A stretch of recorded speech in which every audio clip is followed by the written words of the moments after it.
कि परसों दीपक कुमार मेहता जी को बेलगाम अपराधियों ने इसी सड़क पे उनके घर के सामने ही 4-5 गोली मार करके मौत के घाट उतार दिया था। थाना के सामने दीपक कुमार मेहता जी का घर है और घर के बाहर जब कोई व्यक्ति खड़ा होता है और अपराधी गोली मार के चला जाता है, तब प्रशासन के लोगों को इस घर की निगरानी करने के लिए रखा गया और तब रखा गया जब यहाँ एक बड़े व्यक्तियों को हत्या कर दी जाती है। इस घटना के बारे में अभी तक पुलिस ने जो भी कार्रवाई किया है, क्या लगता है कि उचित कार्रवाई हुआ है?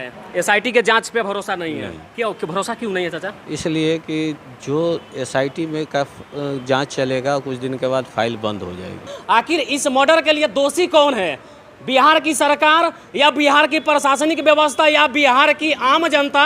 इस वक्त हम लोग दानापुर के नासरीगंज में मौजूद हैं और हमारे सामने आपको एक पोस्टर दिखाई दे रहा होगा, उस पर दीपक कुमार मेहता जी की तस्वीर है। और यहाँ से सबसे दुखद खबर यह है कि परसों दीपक कुमार मेहता जी को बेलगाम अपराधियों ने इसी सड़क पे उनके घर के सामने ही 4-5 गोली मार करके मौत के घाट उतार दिया था। और सबसे बड़ी बात तो यह है कि यहाँ पे 40 कदम की दूरी पे नासरीगंज पुलिस चौकी है और पुलिस चौकी के सामने इनके घर के बाहर अपराधी इन्हें गोली मार के मौत के घाट उतार दिए। और इस संबंध में यहाँ पे उनके परिजन से मैं बात करके कुछ और मामले के बारे में जानकारी लेने का प्रयास कर रहा हूँ। और सच्चाई यही बिहार की है कि बिहार में सुशासन बाबू की सरकार है और सुशासन बाबू की सरकार में किस प्रकार की व्यवस्था है कि आम जनता की तो बात छोड़िए, यहाँ तक कि सुशासन के मुख्यमंत्री नीतीश कुमार जी भी सुरक्षित नहीं है। कुछ दिन पहले 2-4 रोज पहले उन्हें भी एक युवक ने थप्पड़ जड़ दिया था। हालांकि वे बातें तो बाद में, पहले हम परिजन से कुछ बात करते हैं। अच्छा, आप ये बताइए अंकल जी, ये सारी जो घटना हुई ये कैसे हुई? ये घटना यहाँ पर रात में हुआ है, 28 तारीख के रात में 9:30 बजे के आसपास में। वो यहाँ पर खड़े थे अपने घर के बाहर गेट पर और अपराधी लोग आए, उनको गोली मार के चल दिया। किसी ने देखा भी नहीं, लोग कुछ दूरी पर थे, इसलिए ये कहना मुश्किल है कि कौन था। यही घटना हुई है। अच्छा, अभी तक इसमें प्रशासन की तरफ से क्या कार्रवाई की गई है? अभी तक हम लोग के नज़र में कोई कार्रवाई नहीं है और समाचार पत्र के माध्यम से कार्रवाई में यही हम लोगों ने पढ़ा और देखा है कि एक लाइनर और 5-6 संदिग्ध लोगों को गिरफ्तार प्रशासन के द्वारा किया गया है।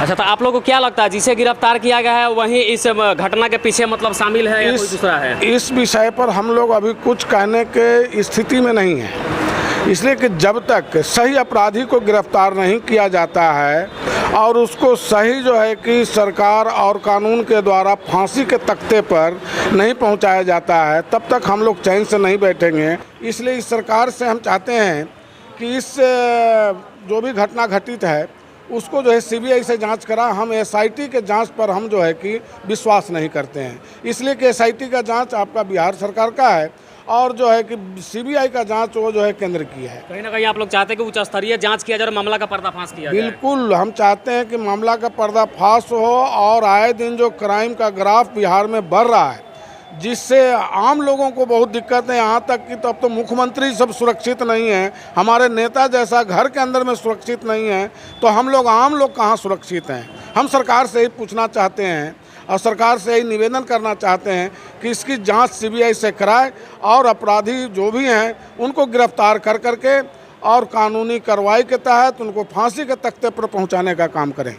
जरा सोचिए, बिहार के सभी लोगों की वर्तमान में जो सुशासन बाबू की सरकार चल रही है उसमें ना तो हमारे मुख्यमंत्री जी सुरक्षित हैं, बिहार की जनता की तो बात ही छोड़ दीजिए। बिहार में दिन प्रतिदिन देखा जाता है कि हर दिन कोई भी ऐसा दिन नहीं होगा जिस दिन में 3-4 मर्डर कहीं ना कहीं हो ही जाते हैं।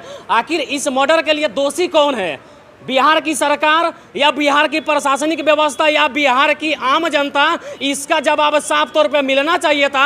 अब जरा सोचिए, ये उनका पैतृक घर है और घर के बाहर यदि कोई खड़ा है और बेखौफ अपराधी आकर के एक गोली नहीं 4-5 गोली मार के जाता है, जरा सोचिए अपराधियों को कहीं ना कहीं से जब तक प्रोटेक्शन नहीं है तो इस प्रकार से बिहार की राजधानी को दहलाने का काम कैसे कर सकते हैं? और इस सरकार की मैं बात करूं तो राजधानी का जब ये हाल है, दूर दूर तक कई जिलों का खबर हम लोगों ने दिखाया। जैसे वर्तमान में बलथर खंड की बात चल रही है, उसके बाद हरसीदी का मामला चल रहा है, उसके बाद आज पटना बिहार की राजधानी की खबर, बुरी खबर आई है। जरा सोचिए इस सरकार में कौन सुरक्षित है? यहाँ तक कि मुख्यमंत्री भी सुरक्षित नहीं है, आम जनता की तो बात छोड़ दीजिए। और ये जो दीपक कुमार मेहता जी थे, ये बिहार के प्रदेश सचिव हैं जेडीयू के, यानी मुख्यमंत्री के पार्टी के प्रदेश सचिव हैं, और उसके बाद दानापुर नगर परिषद के उपाध्यक्ष भी थे। और ऐसे बड़े लोगों की हत्या हो जाना बहुत निंदनीय है। और यहाँ पे साफ तौर पर वीडियो में देखिए, अब प्रशासन के लोगों को इस घर की निगरानी करने के लिए रखा गया,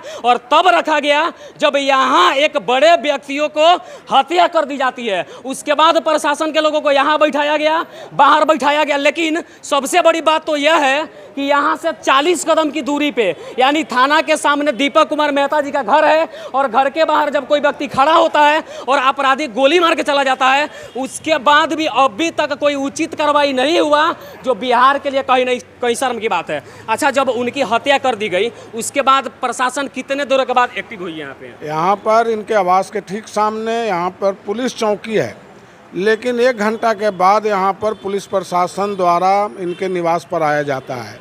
उस वक्त हम लोग अस्पताल, पारस अस्पताल में चले गए थे उनको ले करके, जहाँ उनको मृत घोषित कर दिया गया, और 1 घंटे के बाद प्रशासन घर पर आती है। अब ये देखिए, ये कैसा सुशासन की सरकार है कि थाना के सामने किसी व्यक्ति का घर हो और घर के बाहर हत्या कर दिया जाए, और हत्या के 1 घंटा के बाद, यानी कि 40 कदम दूरी करने में प्रशासन के लोगों को पूरी 1 घंटा का समय लग जाएगी। अब जरा बताइए, यहाँ से यदि मैं पैदल चलूँ ना, तो 1 मिनट से कम से 40 सेकंड मैं कहूँगा, 40 सेकंड में मैं दौड़ के थाने में पहुँच जाऊँगा। लेकिन जब तक यहाँ के पुलिसकर्मियों को दीपक कुमार मेहता जी के पास पहुँचने में और 40 कदम की दूरी तय करने में 1 घंटा का समय लग जाता है। जरा विचार कीजिए, क्या बिहार के, वास्तव में बिहार के पिछड़ेपन के यही सभी कारण है? और बिहार में दिन प्रतिदिन जो बड़े आपराधिक मामले सामने आ रहे हैं, उसमें किसी भी खनन माफिया, दारू माफिया की मौत नहीं होती है, किसी न किसी बड़े नेता की मौत होती है,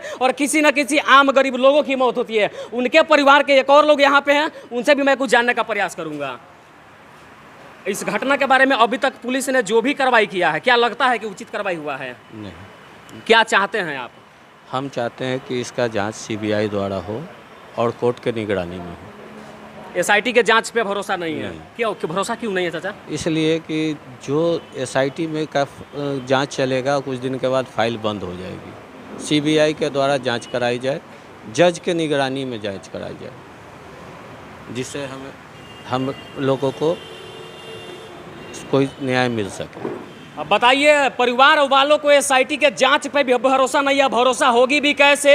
पुलिस अभी तक घटना के लगभग 72 घंटा होने जा रहे हैं, और अभी तक इसमें किसी प्रकार की कोई उचित कार्रवाई नहीं है। और इन लोगों का कहना है कि एसआईटी के जांच पे हमें भरोसा नहीं है, क्योंकि एसआईटी के जांच अच्छी तरीके से नहीं की जाती है, और सीबीआई जांच करवाई जाए। तो मैं कहना चाहता हूँ सुशासन की सरकार चलाने वाले माननीय मुख्यमंत्री जी से कि आपके राज्य में कौन सुरक्षित है, जरा आप बता दीजिए। यहाँ तक कि आप भी सुरक्षित नहीं है, या आपके नेतागण भी सुरक्षित नहीं है, और बिहार के आम लोगों की तो बात मैं करूँगा ही नहीं। जब ऐसे बड़े बड़े व्यक्तियों को घर के सामने कोई गोली मार के चला जाता है, और आपकी प्रशासन 40 कदम की दूरी तय करने में 1 घंटा समय लगाती है, तो ऐसे में लाजमी है प्रशासन के ऊपर सवाल उठाना, और सवाल उठ भी रहा है कि इतनी देर क्यों? और इंसाफ मिलने में बताइए, जब प्रशासन को यहाँ पहुँच के मामला का संज्ञान लेने में 1 घंटा लग गया, 1 घंटा से ज़्यादा, लगभग 2 घंटे के बाद प्रशासन। अच्छा, तो क्या लगता है कि ये प्रशासन के लोग आपको न्याय दिला पाएंगे?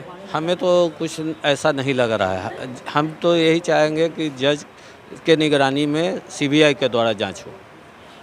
1 घंटा में केवल मामले का जांच करने में 1 घंटा से ज़्यादा समय लगे, स्पॉट पे पहुंचने में 1 घंटा से ज़्यादा समय लगा। तो जरा सोचिए कि इन परिवार वालों को न्याय दिलाने में इन प्रशासन के लोगों के द्वारा कितनी देर लगाई जाएगी। हो सकता है कि आप लोगों का विश्वास टूट भी जाए। ये मैं इसलिए कह रहा हूँ कि आज से ठीक 7 महीने पहले हरसीदी में एक आरटीआई एक्टिविस्ट की गोली मार के अपराधियों ने हत्या कर दी, और पिछले 7 महीने से उसका 14 वर्षीय पुत्र न्याय के लिए हर उस दरवाजा को खटखटाया जहाँ से न्याय मिलना चाहिए था, लेकिन किसी भी द्वार से उसको न्याय नहीं मिला। और आज से ठीक 5 दिन पहले आरटीआई एक्टिविस्ट के बेटा ने आत्महत्या कर लिया, यानी 3 मंजिले छत से कूद करके नीचे गिर करके अपने को मौत के घाट उतार लिया। अब जरा सोचिए, बिहार की यदि न्यायिक व्यवस्था और प्रशासनिक व्यवस्था इतनी कुशल होती तो इस प्रकार की तो नौबत नहीं होती। और सबसे बड़ी बात यह कि बिहार के राजधानी में इतनी बड़ी घटना नहीं होती। और जाते जाते मैं मुख्यमंत्री नीतीश कुमार जी से कहना चाहता हूं कि कम से कम आपराधिक बेलगाम है तो लगा ही, साथ में अपने प्रशासन के लोगों पे भी लगाम लगाए ताकि उचित कार्रवाई करे और सही समय पे पहुंचे। आगे की और अपडेट के लिए आप देखते रहिए पुजारी मीडिया नेटवर्क। तब तक के लिए पटना के दानापुर से मैं संजीत कुशवाहा, जय हिंद।